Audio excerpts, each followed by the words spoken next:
reseñadas en la parte emotiva de esta providencia. Cuarto, condenar a David Mangangué, Bolívar y demás condiciones civiles y personales registradas en la actuación a la pena principal de 78 meses de prisión, multa de 10 salarios mínimos legales mensuales por el delito de utilización indebida de información oficial privilegiada, la cual es una pena progresiva como autor penalmente responsable de los delitos de concierto para delinquir, con circunstancia de agravación, hurto calificado de utilización de información oficial y privilegiada, conductas que se encuentran descritas en los artículos 340, 342, 239, 243 y 420 del Código Penal cometidas en circunstancias de modo, tiempo y lugar reseñados en la parte emotiva de esta providencia. Condenar a la pena accesoria de inhabilitación para el ejercicio de derechos y funciones públicas por un lapso igual de la sanción privativa de la libertad. Sexto, negar la suspensión condicional de la ejecución de la pena y de la libertad y negar la prisión domiciliaria que trata el artículo 38 del Código Penal ante el incumplimiento de los presupuestos legalmente exigidos para ello, aunado a que se encuentran condenados por delitos expresamente prohibidos en el artículo 68A, esto es, condenados por delitos contra la administración pública y el hurto calificado, que tiene expresa prohibición. En consecuencia, en firme esta sentencia, se ordena a través del Centro de Servicios Judiciales librar las correspondientes órdenes de captura en su contra para el efectivo cumplimiento de la pena impuesta en el establecimiento carcelario que para tales efectos asigne el Instituto Nacional INPEC. Octavo, indicar a la Fiscalía General de la Nación que debe ilustrar a la apoderados de víctimas, representante legal de las víctimas, en este caso las empresas como Pane y Beco, que cuentan el término legal de, un momento que se me cerró aquí una cosa. Que tiene, a partir de la ejecutoria de esta sentencia, cuenta con el término de 3 días para, si es su deseo, promover el incidente de reparación integral en el marco del artículo 106 de la Ley 906 de 2004 ante esta jurisdicción o ante los jueces civiles del circuito. Indicar igualmente, octavo, que la pena principal de multa debe cancelarse dentro del término de 6 meses siguientes a la ejecutoria del fallo en favor de la Nación, Consejo Superior de la Judicatura, a nombre del Consejo del Centro de Servicios Judiciales, multas y sus rendimientos, el convenio 13474, otorgándole la competencia para el recaudo a la Dirección Seccional de Administración Judicial. Noveno, indicar que en firme esta decisión por intermedio del Centro de Servicios Judiciales debe librarse las comunicaciones correspondientes a las autoridades de que trata el artículo 166 del Código Procedimiento Penal y remitir la actuación a los juzgados de ejecución de penas y medidas de seguridad de esta ciudad junto con las fichas técnicas especialmente debidamente diligenciadas para lo de su cargo, especialmente con la historia clínica en la que al parecer se acredita una enfermedad respecto de uno de los acusados, Rodríguez, para que se pronuncie en el marco de su competencia. Décimo, deberá indicarse que esta sentencia se notifica en estrado si contra ella procede recurso de apelación ante la Sala Penal del Tribunal Superior de Bogotá, que debe interponerse en la misma audiencia por escrito en el marco del artículo 179 del Código de Procedimiento Penal. Se procede a notificar la sentencia al delegado de la Fiscalía General de la Nación. Sí, su señoría, notificado y conforme con su decisión, no haré uso, por supuesto, de los recursos de ley. Se notifica de la sentencia al abogado Federman Ocampo Córdoba. Su señoría, esta defensa interpone el recurso de apelación y le solicitaría a su señoría muy respetuosamente una aclaración.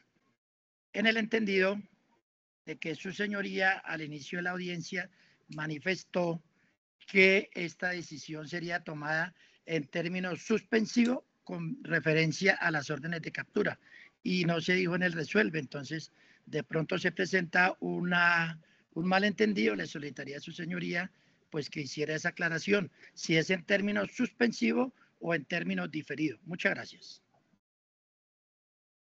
Se notifica la sentencia al doctor David Alfonso. Su señoría, interpongo recurso de apelación y lo sustentaré dentro del término que la norma me lo permite. Se notifica la sentencia al doctor Daniel Neira. Gracias, señoría. Interpongo recurso de apelación que sustentaré dentro de los 5 días siguientes al recibo del documento físico en mi correo electrónico. Bien. Respecto de la aclaración solicitada por el abogado Federman Ocampo, debe indicar este despacho que advierte una confusión total entre las figuras demandadas. De una parte, la aclaración se realiza únicamente cuando existe una confusión o imprecisión en aspectos numéricos o en aspectos sustanciales. La decisión que se toma en el marco del artículo 450 es absolutamente diferente y no existe ningún efecto, como lo afirma de manera errática el abogado Ocampo Córdoba. Se adopta en el marco de la competencia y la facultad establecida en el artículo 450 para que la Administración de Justicia sopesara en ese momento procesal, no en este momento cuando ya está notificándose la sentencia, para que de manera inmediata se libren las correspondientes órdenes de captura. Ya fue un tema superado en donde se sopesó las circunstancias especiales de cada uno de los acusados y se consideró que para ese momento nunca se dijo que había un efecto. Se dijo que para ese momento procesal, entiéndase artículo 450, no existía la necesidad de ordenar la captura inmediata. Existe una confusión sustancial para el abogado cuando se está resolviendo respecto de los mecanismos que suspenden la ejecución de la sentencia condenatoria. Aspecto sustancial bien disímil al que se pretende una aclaración que por supuesto resulta abiertamente improcedente e infundada. Por tanto, no se aclarará la sentencia bajo el sentido solicitado por el abogado que la depreca.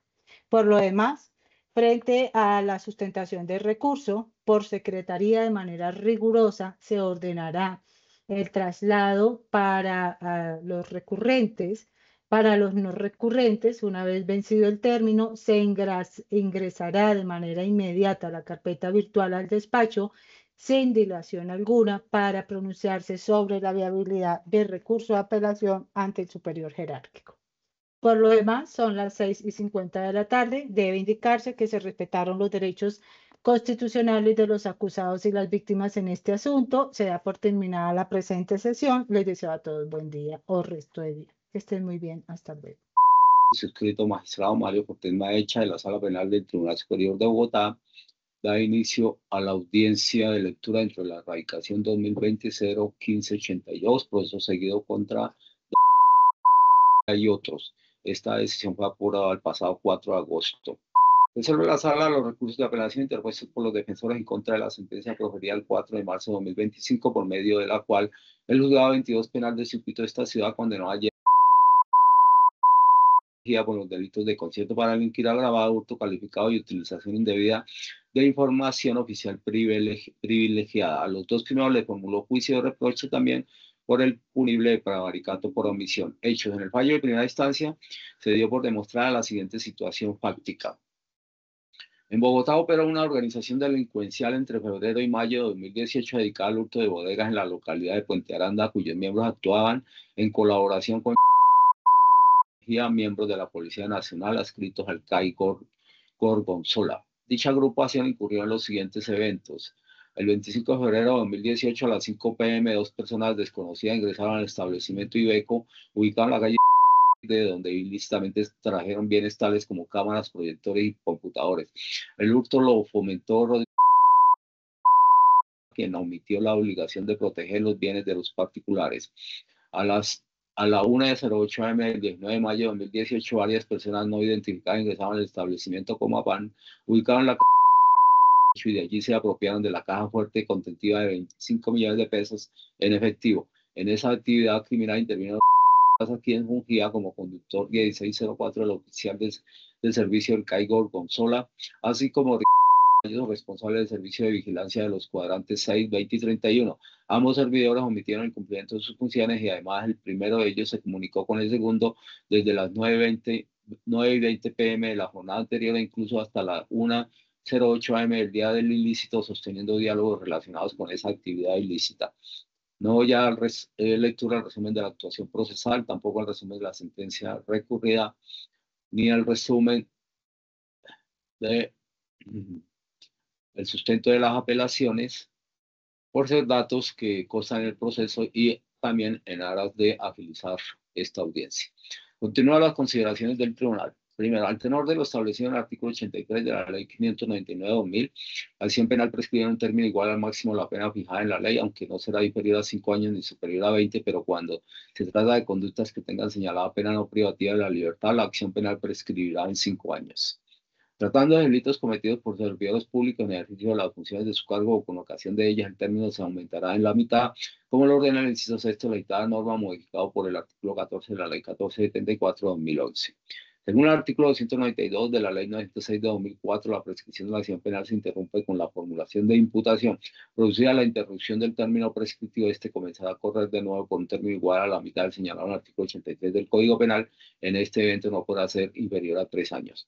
Algunos de los defensores postularon que la acción penal relacionada con los delitos de utilización indebida de información privilegiada y prevaricato por omisión se encuentra ya prescrita. Sin embargo, la segunda de esas conductas punibles tiene señalada como pena máxima 90 meses de prisión.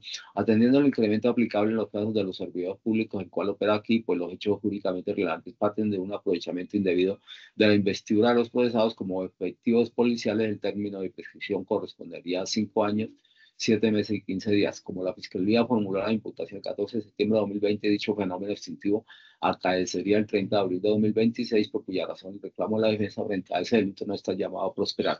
No ocurre lo mismo con el ilícito de utilización indebida de información privilegiada sancionado con multa, no así con prisión. De conformidad con el artículo 83 editado, se parte de 5 años, cuyo lapso se amplía a 7 años y 6 meses por el incremento previsto para el servidor público. A su vez, acorde con el segundo del artículo 292 del Código de Procedimiento Penal de 2004, ese término se reduce en la mitad para quedar así en 3 años y 9 meses, el cual se cumplió el 14 de junio de 2024, antes de que el juzgado emitiera la sentencia condenatoria. En relación con lo anterior, de forma pacífica, la Sala de Casación Penal de la Corte Suprema ha precisado que el tiempo mínimo de 5 años al que ayude el inciso segundo del artículo 86 del Código Penal solamente es aplicable para los asuntos tramitados bajo la Ley 600 de 2000. En cambio, el término de 3 años después en el artículo 292 de la Ley 906 de 2004 es relevante únicamente para los procesos adelantados conforme a dicho estatuto procesal. Se impone cómo lo hará la Sala decretar la prescripción de la actuación por prescripción de la acción penal, aunque únicamente respecto al trato de utilización indebida de información privilegiada. Para los 3 defensores, en todo caso, solo Jessica Meneses habría podido acreditar el contenido de las interceptaciones, pues se trata de la funcionaria que van a realizar el análisis de las escuchas, mientras Jason Villarraga Peña no contaba con información de esa índole. Esa queja obvia que por iniciativa de la Fiscalía las conversaciones se proyectaron durante la sesión del juicio oral en la cual declaró el mencionado investigador. Así, la valoración hecha por el juzgado sobre las interceptaciones parte no del informe de análisis, sino de las grabaciones magnetofónicas de los diálogos que estuvieron a disposición del juez para elaboración de la sentencia. El criterio de los defensores además deja en evidencia esa ausencia de experiencia y formación técnica profesional la afirmación del propio Villarraga Peña, según la cual los interlocutores en esa charla utilizaban lenguaje cifrado para referirse a las actividades delictivas. Por esa vía reprochan también la aceptación de dicho análisis. No obstante, tal cuestionamiento no se relaciona con la validez de los medios probatorios, esto es, del testimonio del investigador y del audio contenido de las conversaciones interceptadas, sino con su mérito suasorio. En esas condiciones, aun cuando el deponente arribó a la referida conclusión, el juez, acudiendo a las reglas de la experiencia, de la lógica o de la ciencia, puede arribar a sus propias conclusiones acerca del verdadero significado de las palabras empleadas por los participantes en esos diálogos. Por tanto, aunque el reparo se estructura a partir del concepto de exclusión probatoria, su sustento no apunta a escenarios de ilegalidad o ilícito, sino de su valor persuasivo, y así lo entendió el APO cuando desestimó tácitamente dicha censura. En su teoría del caso, la Fiscalía postuló que entre febrero y mayo de 2018 hicieron parte de una organización criminal dedicada al hurto de bodegas en Puente Aranda. Según la acusación, los procesados como servidores de policía adscritos al Caigo Gonzola Coordinar actividades con los delincuentes para asegurar la consumación e impunidad de los latrocinios para cuyo efecto divulgaban la información confidencial de la institución comunicada a través del radio para sabotear para sabotear las labores de sus compañeros y asimismo incumplían la función de proteger a la comunidad conforme les correspondía. Eso sí, el ente persecutor circunscribió los hechos jurídicamente relevantes a dos hurtos, los cuales, según expuso desde la imputación, habrían ocurrido el 25 de febrero y el 19 de mayo de 2018 en la calle 8 de esta ciudad, respectivamente. La actividad investigativa de la Fiscalía y luego su esfuerzo probatorio entre el frente de juzgamiento giró en torno a establecer cuál había sido la conducta de Jeff en esas fechas. Ese aspecto, en criterio del órgano acusador, habría denotado la indebida incidencia de los uniformados en perjuicio de los intereses de la comunidad y en evidente contravía de los deberes de índole constitucional y legal que les competía en razón de su investidura. En ese sentido, en la audiencia preparatoria solicitó las declaraciones de Hernán Mateus y Germán Manuel Celis, representantes legales de Iveco y Comapan, respectivamente, con el propósito explícito de acreditar los hurtos presuntamente cometidos en contra de cada una de esas empresas. Sin embargo, los antes mencionados no comparecieron al juicio oral y los medios cognitivos aportados con el fin de establecer lo sucedido en las antes mencionadas fechas resultan a todas luces suficientes para ese propósito. De un lado, el investigador Oscar Javier Rodríguez atestó durante la vista pública que en cumplimiento de la respectiva orden, la Policía Judicial elaboró el contexto de la investigación, para lo cual recopiló toda la actividad investigativa con relación a los dos eventos delictivos. En su testimonio dio a conocer el contenido de denuncia de entrevista aparentemente relacionada con los latrocinios, y aunque acertadamente la defensa objetó las preguntas que versaban sobre aquellas declaraciones anteriores al juicio oral bajo el argumento de tratarse precisamente de pruebas de referencia, el juzgado rechazó las oposiciones indicando que lo manifestado por el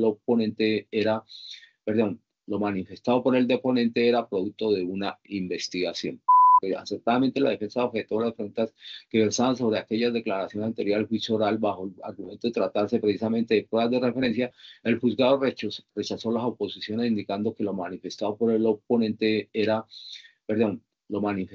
deponente era producto de una investigación. Acertadamente la defensa objetó las preguntas que versaban sobre aquellas declaraciones anteriores al juicio oral bajo el argumento de tratarse precisamente de pruebas de referencia. El juzgado rechazó las oposiciones indicando que lo manifestado por el deponente era producto de una investigación. Realmente Oscar Javier Rodríguez no estuvo presente los días en los cuales supuestamente sucedieron los hurtos y únicamente participó en el recaudo de los elementos materiales probatorios con ocasión de las órdenes impartidas en el marco de la presente actuación. La Fiscalía también convocó a Carmen Cecilia Acuña Sepúlveda, la servidora de policía adscrita al CAI Gorgonzola, para el 25 de febrero de 2018. Indicó que en esa data recibió una alerta de la central de radio porque al parecer se estaba cometiendo un hurto, por cuya razón se dirigió a la calle 17 con carrera de 65 de esta ciudad. Según expresó también, cuando arribó al sitio se entrevistó con dos sujetos, aunque su testimonio extrae con facilidad que no estuvo presente al momento de la ocurrencia del ilícito, y es más, dijo no recordar con detalle lo acaecido, expresó no creer que el hurto haya sucedido, pues en ese caso existiría constancia al respecto, por lo menos de la solicitud de una unidad investigativa, pero ello no acaeció. Además, por iniciativa de uno de los defensores, se practicó el testimonio de Luis Arturo Castro Cruz, quien en mayo de 2018 era integrante de una patrulla adscrita a la estación de policía de Puente Aranda. El aludido afirmó que el 18 de ese mes prestó sus servicios en el primer turno de vigilancia y en horas de la madrugada la central de radio le informó acerca de un delito en las instalaciones de Comapana, donde asistió en compañía del hoy procesado. Conforme a su testimonio, se entrevistó con la persona encargada, quien les permitió el ingreso hasta cierta parte de la bodega, pero no pudo llegar hasta el punto donde se había cometido el hecho, pues no se encontraba el individuo que manejaba las llaves y autorizaba el ingreso hasta ese sitio, y aun cuando lo esperaron hasta las 6 a.m. nunca llegó, por cuya razón tomaron la decisión de marcharse de allí tras la culminación del turno, siendo encomendado el asunto a los compañeros de que los reemplazaron.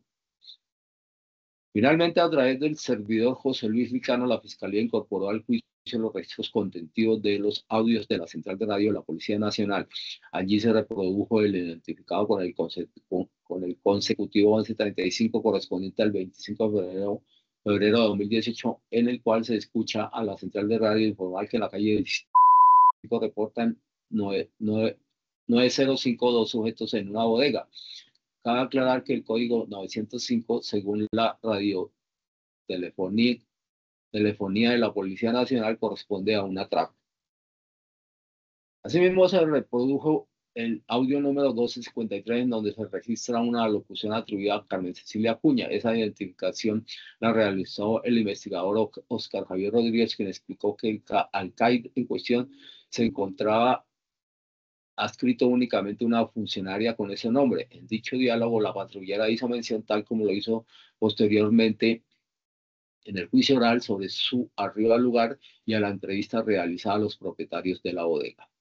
También se escuchó el registro 5444, grabación correspondiente al 19 de mayo de 2018 a la 1:09 am. Esta vez se oye, comilla, Rincón, si es tan amable me apoya en la calle.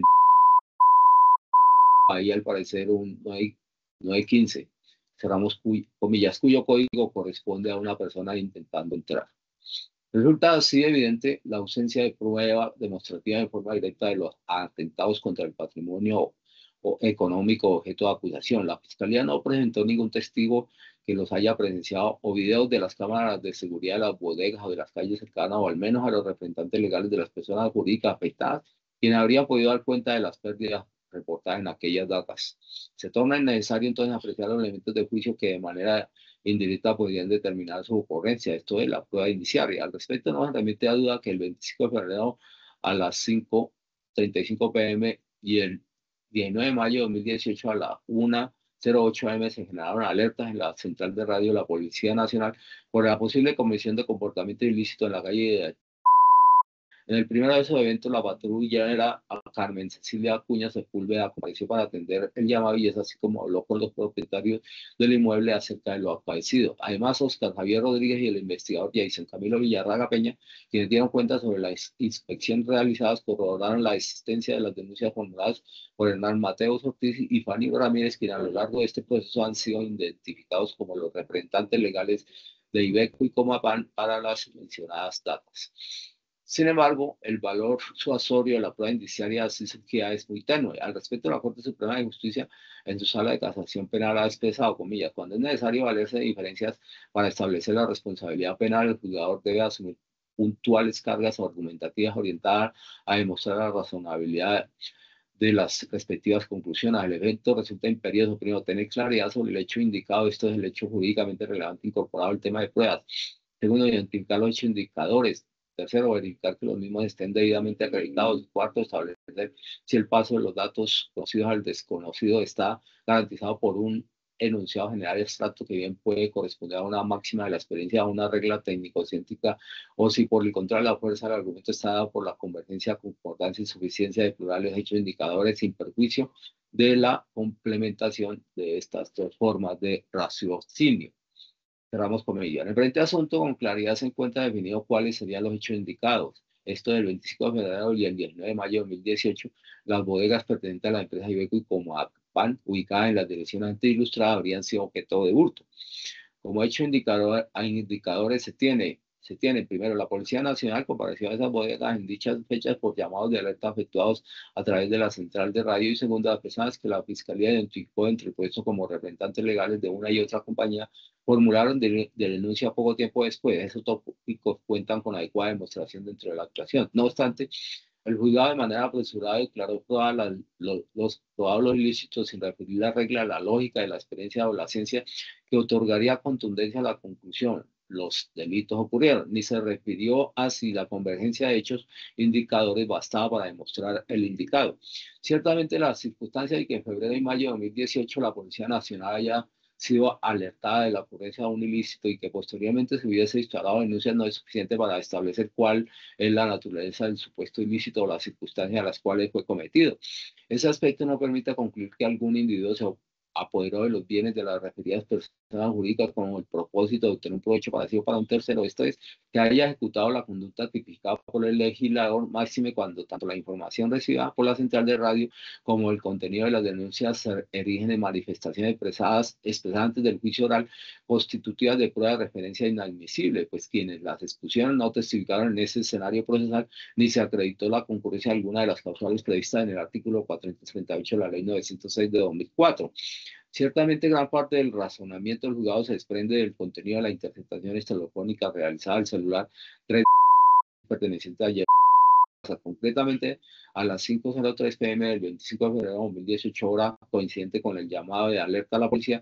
El prenombrable manifestó al titular de la línea 324 que está en la jugarreta, y a las 5:36 p.m. este último le indica que él salga, que Carmen ya va para allá. Por su parte, entre el 18 y el 19 de mayo de 2018, Rodríguez dialogó con titular de la línea 322-31. Sobre las 9:34 p.m. le dijo, no, como ya no pudimos abrir el marcador adentro, estamos empatados, entonces vamos a sacar el balón, vamos a poner una palomita, a usted lo van a llamar, entonces a lo que salga la palomita, usted llega, listo, yo mismo voy a abrir la paloma, me avisa, nomás cerramos comillas.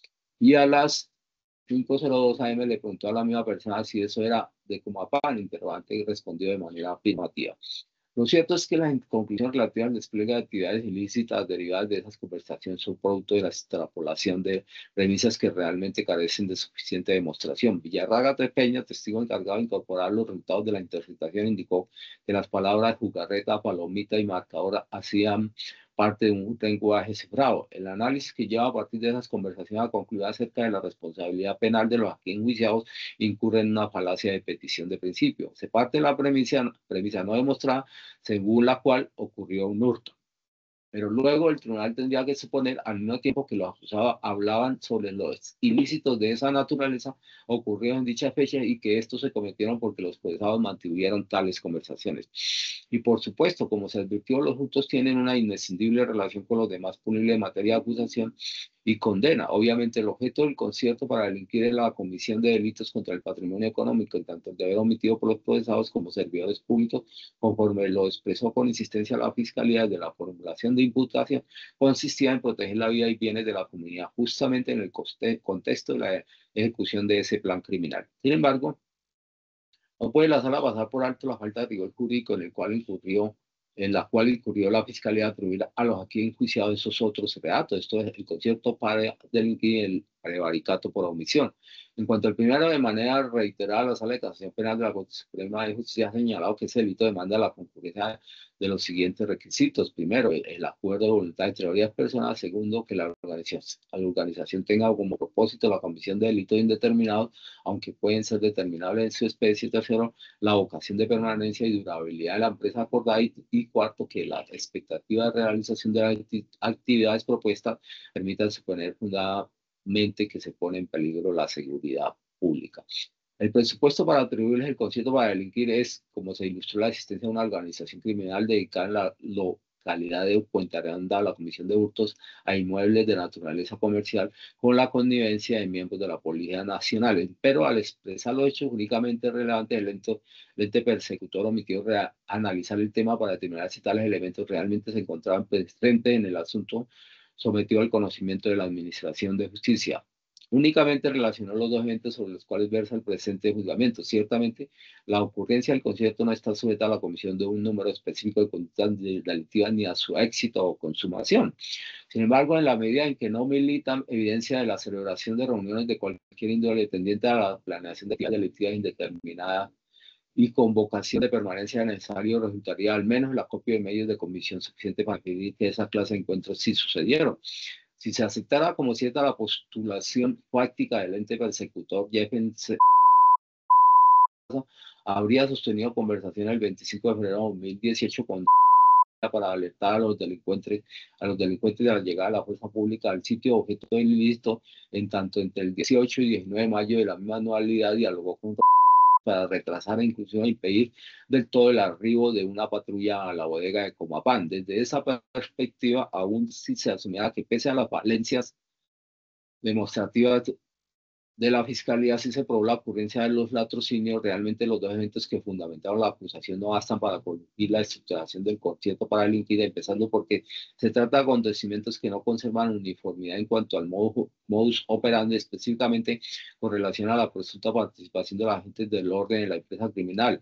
Muy distinto es revelar la información circulada a través de la central de radio para advertir del inminente arribo de la fuerza pública al lugar de un hurto, a omitir la obligación de atender las llamadas de auxilio de los ciudadanos. Es cierto que Cristian Bustamante Soriano, investigador y testigo de la Fiscalía, elaboró un análisis de las comunicaciones realizadas por los equipos de Estado en la fecha antes señaladas, contando que el 25 de febrero realizó 7 llamadas, en tanto que entre las 5 p.m. del 18 de mayo y las 6 a.m. del 19 hubo 11 registros de entrantes y salientes entre ellos y el primero de los mencionados. Sin embargo, el testigo no estableció si ese patrón de comunicaciones se repitió en otras fechas para asegurar así que de alguna manera pertenecían o habían ingresado a una empresa criminal con vocación de permanencia. Ahora bien, Juan Guillermo Sáenz Galindo, testigo de la Fiscalía, laboró en el CAI Gorgonzola entre 2017 y 2018 y durante ese lapso prestó sus servicios como agente encubierto tras advertir la ocurrencia de situaciones irregulares.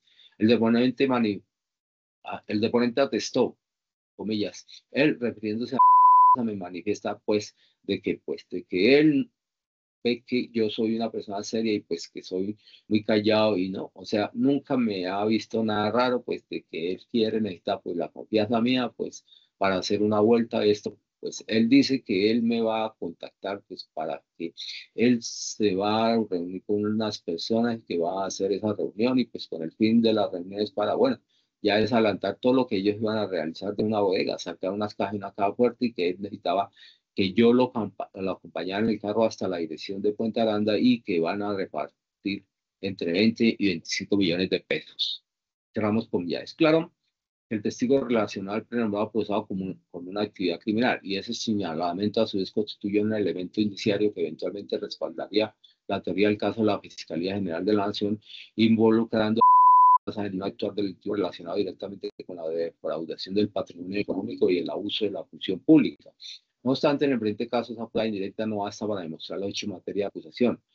Esa prueba indirecta no basta para demostrar los hechos en materia de acusación. En efecto, se le acusó de ser parte de una organización criminal en la cual participaban también los demás acusados dedicada al hurto de bodegas en la localidad de Puente Aranda. Específicamente le atribuyeron el rol de organizar en tanto le correspondía coordinar a los criminales y a los uniformados involucrados para asegurar el éxito del atentado y evitar la oportuna intervención de la fuerza pública. Finalmente se le relacionó de manera concreta con los latrocinios acaecidos en el primer semestre de 2018.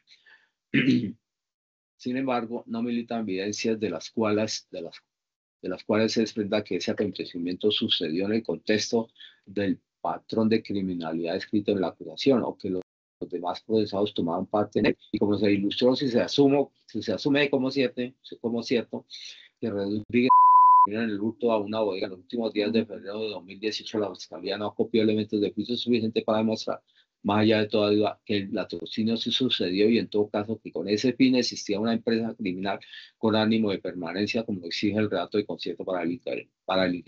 Al respecto, se ve cómo en el curso de 2018 en Bogotá se reportó la ocurrencia de 9.273 casos de hurto a comercios.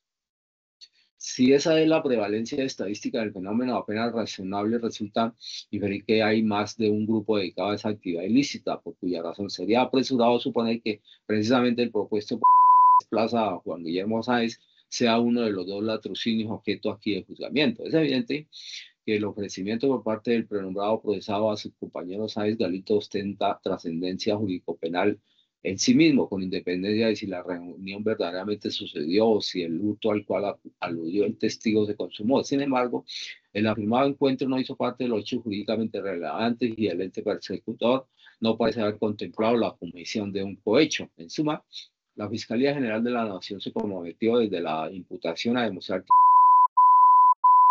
que hicieron parte de una organización criminal dedicada al hurto de establecimientos de comercio en Puente Aranda, grupo que el 25 de febrero y entre el 18 y el 9 de mayo de 2018 atentó contra el patrimonio económico de la empresa Ibeco y Comapán al apropiarse de bienes al interior de 2 bodegas ubicadas en la mencionada localidad. Pero el ente persecutor no aportó las pruebas necesarias para establecer la ocurrencia de los hurtos ni la existencia de una organización destinada a la comisión de delitos indeterminados con vocación de permanencia en el tiempo, en el periodo expresamente establecido en el escrito de acusación, esto es, insiste, entre febrero y mayo de 2018. Para la sala, la falencia demostrativa condujo a un estado de duda insalvable que necesariamente debe ser resuelta a favor de los procesados. Se impone, como lo hará el tribunal, revocar el fallo de primera instancia y en su lugar absolver a respecto a los delitos objeto de atribución. En firme esta sentencia, devuélvase la actuación al juzgado de origen, notifíquese y cúmplase. Mario Cortés Maecha, magistrado; Javier Armando Flecha Plaza, magistrado; y Jenny Patricia García Otálora, magistrado. De esta forma, siendo las 10:13 de la mañana, doy por terminada la lectura y el objeto de esta audiencia. A todos muchas gracias por su atención y hasta una nueva oportunidad.